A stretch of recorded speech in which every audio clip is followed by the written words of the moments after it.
రాధ, ఆశ నీ రూపానికి ప్రతిరూపంగా ఉంది. రూపులోనూ చూపులోనూ ఆమె నీలాగే ఉన్నా నేను ఆమెను వదిలేది లేదు. విజయ్ని దెబ్బతీయడానికి, నా పగ చల్లార్చుకోవడానికి ఆశాను నాశనం చేసి తీరుతాను.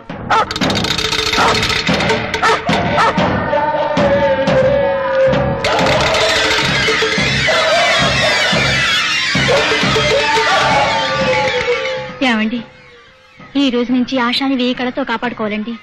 లేకపోతే వాడు ఎంతో దుర్మార్గానికైనా సిద్ధపడచ్చు.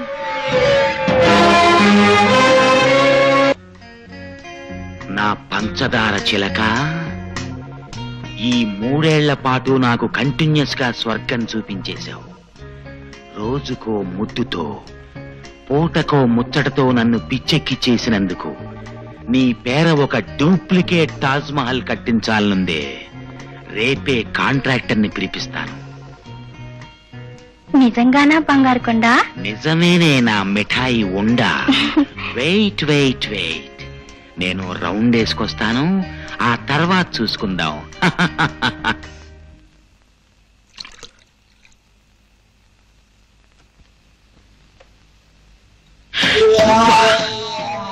నువ్వు భుజంగరావు, లక్షలు పోసి పంకజాన్ని కొనేసి కోర్టులో అబద్ధపు సాక్ష్యాన్ని చెప్పించి నువ్వు నన్ను జైలుకి పంపించావని నాకు తెలుసు. కాకపోతే ఇప్పుడు ఏ పాపం తెలియని ఒక అమాయకురాలను ఎందుకు చంపావో నాకు తెలియడం లేదు. ఏమిటి వాగుతున్నావు? మందు పుచ్చుకోకుండానే తప్పుడు కోతలు కూస్తున్నావే.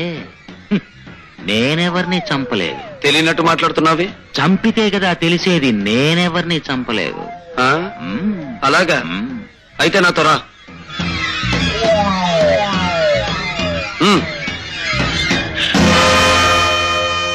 అదిగో, ఆమెను హత్య చేయలేదంటావా?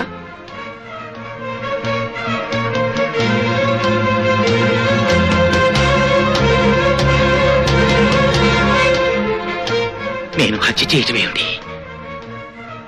నా స్వప్నం నేనెందుకు చంపుతాను? నో, నేను ఈ హత్య చేయలేదు. నాకేం సంబంధం లేదు.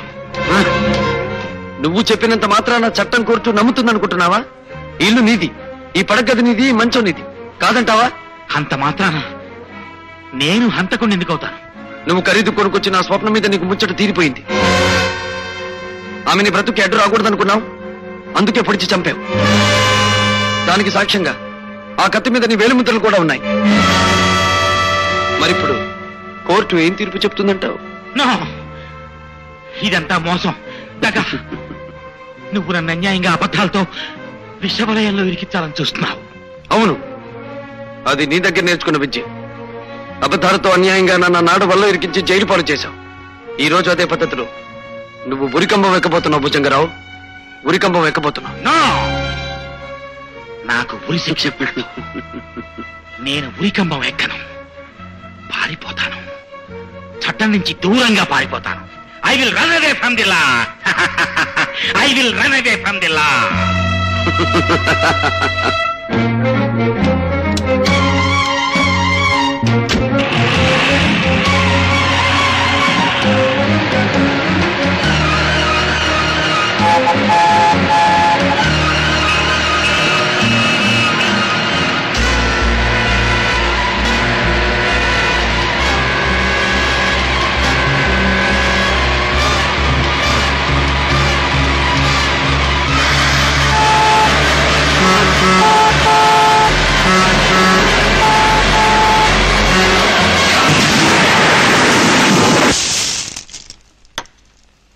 ఈ భుజంగరావు యాక్సిడెంట్ విషయంలో సందేహపడ్డం అనవసరం మిస్టర్ విజయ్. సాక్ష్యాలను బట్టి, జరిగిన యాక్సిడెంట్ విధానాన్ని బట్టి అది భుజంగరావు తొందరపాటు వల్ల జరిగిన యాక్సిడెంట్ ఏం తెలుస్తోంది. బట్ వన్ థింగ్ సార్, ఈ ప్రమాదం వెనక పరశురామ హస్తం ఉందని నాకు ఖచ్చితంగా అనిపిస్తోంది. You are mistaken. గూర్ఖా సాక్ష్యాన్ని బట్టి కార్ డ్రైవ్ చేసుకు వెళ్ళింది భుజంగరావు ఒక్కడే. కంట్రోల్ తప్పి అతను కార్ డ్రైవ్ చేయడం చూసిన సాక్ష్యాలను బట్టి. సార్, సాక్ష్యాలు ఆధారాలు ఎన్నున్నా భుజంగరావు మరణానికి కారకుడు పరశురామని నమ్ముతున్నాను. అంత వేగంగా అసలు అతను కారు ఎందుకు నడిపాడు? ఎవరి భయం కారణంగా అతను అంత ఆందోళనగా బయలుదేరాడు? అసలు అతని ఇంట్లో ఉండే అమ్మాయి ఏమైంది? ఎక్కడుంది? 3వ గంట వాడికి తెలియకుండా మా బాస్ నిన్ను మరో ఊరు పంపించామన్నారు. ఆ ఏర్పాట్లు పూర్తయ్యే వరకు నువ్వు ఇక్కడే ఉండు.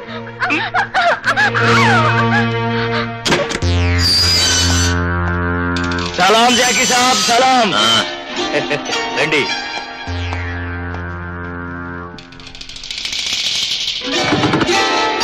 నీ అమ్మ చెమ్మ చెక్క. నేను జైలు పాలవడానికి కారణమైన ఆ ఇన్స్పెక్టర్ విజయ్ని, వాడికి మన విషయం హింట్ ఇచ్చిన పరశురాముని వదిలిపెట్టకూడదు మస్తాన్. వాళ్ళిద్దరిని జాయింట్ గా దెబ్బతీయాలి. దాందేముంది సాబ్, నువ్వు తలుసుకుంటే అర్ధనారీశ్వరుని కూడా ఎడగొట్టేయగలవు. అందుకే మస్తాన్, ఇవాళ నుంచి వాళ్ళిద్దరినీ ఓ కంట కనిపెట్టాలి.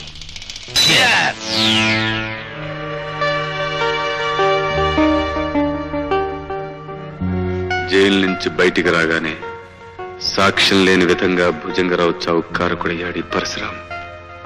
నా ఊహ నిజమైతే ఇక అతని తరువాత లక్ష్యం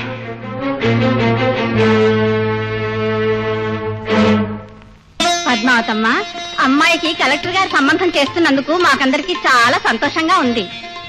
అంతా భగవంతుడి దయపిని గారు. అవునమ్మా, నిజమే. మరి ఏమిటి ఎస్పీ గారు హఠాత్తుగా ఇలా వచ్చారు? నీకో ముఖ్యమైన విషయం చెప్పాలి పంకజం. పంకజం పేరెత్తకండి బాబు. ఇప్పుడు పద్మావతి పేరుతో 10 మందిలోనూ మర్యాదగా బ్రతుకుతున్నాను. విషయం ఏమిటో చెప్పండి. పరశురాం జైలు నుంచి రిలీజ్ అయ్యాడు. పరశురాం? అంతేకాదు, భుజంగం చావుకు అతనే కారణం ఉన్న ఉద్దేశం. శుభవాణి నా కూతురు పెళ్లి చేసుకుంటుంటే ఈ కబురు ఏమిటి బాబు? ఇప్పుడు ఏం జరుగుతుందో ఏమో. నీ ఇంటి చుట్టూ మా మనుషులు 1000 కాళ్లతో కాపలా కాస్తున్నారు. అతను ఇక్కడికి రావటం అసంభవం.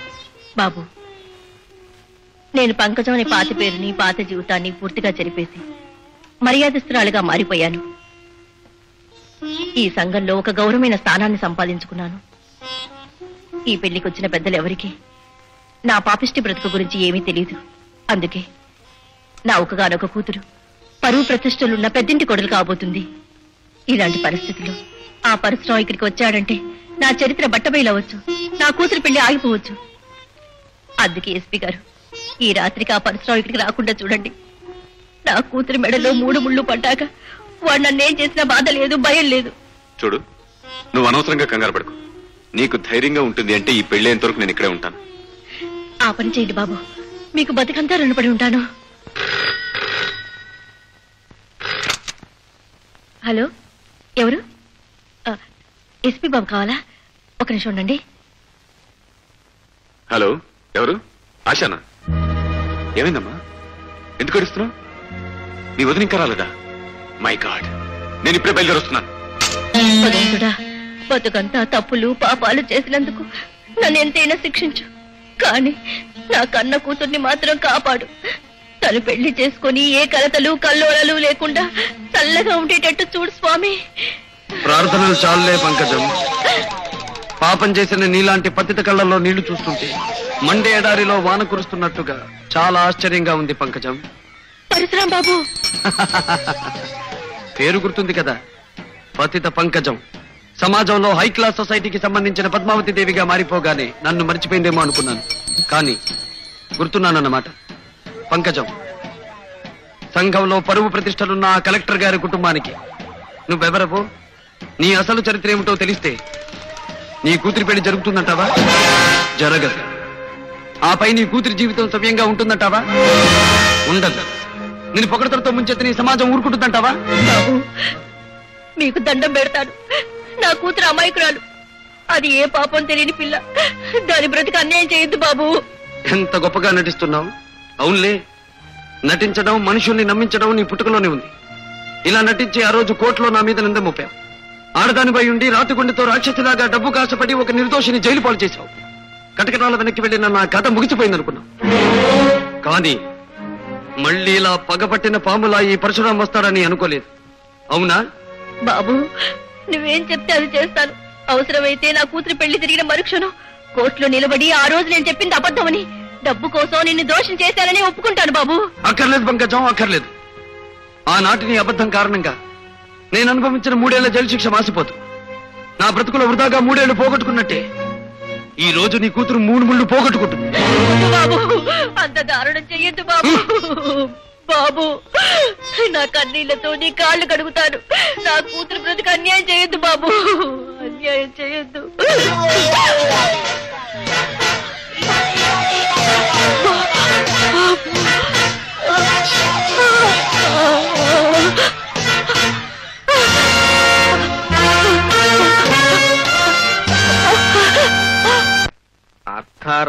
రాత్రి హత్యలు హత్యలు చావులు మనకెందుకు? ఆమె మధుర రాత్రులు, ఆమె మధుర రాత్రులు. ఇదేదో గిట్టుబాటు అయ్యేటట్టుంది.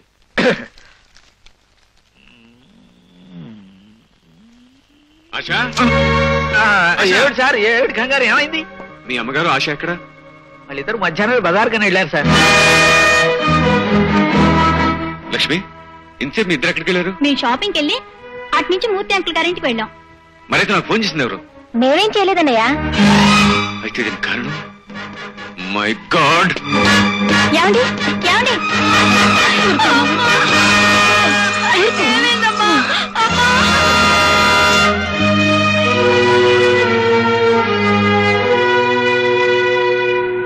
చూసావా పిన్ని, నిక్షేపంలో ఉన్న మనిషికి హఠాత్తుగా గుండెపోటు రావడం ఏమిటి, శుభకార్యం ఆగిపోవడం ఏమిటి? అవునమ్మా, పాపం ఏమవుతుందో ఏమో.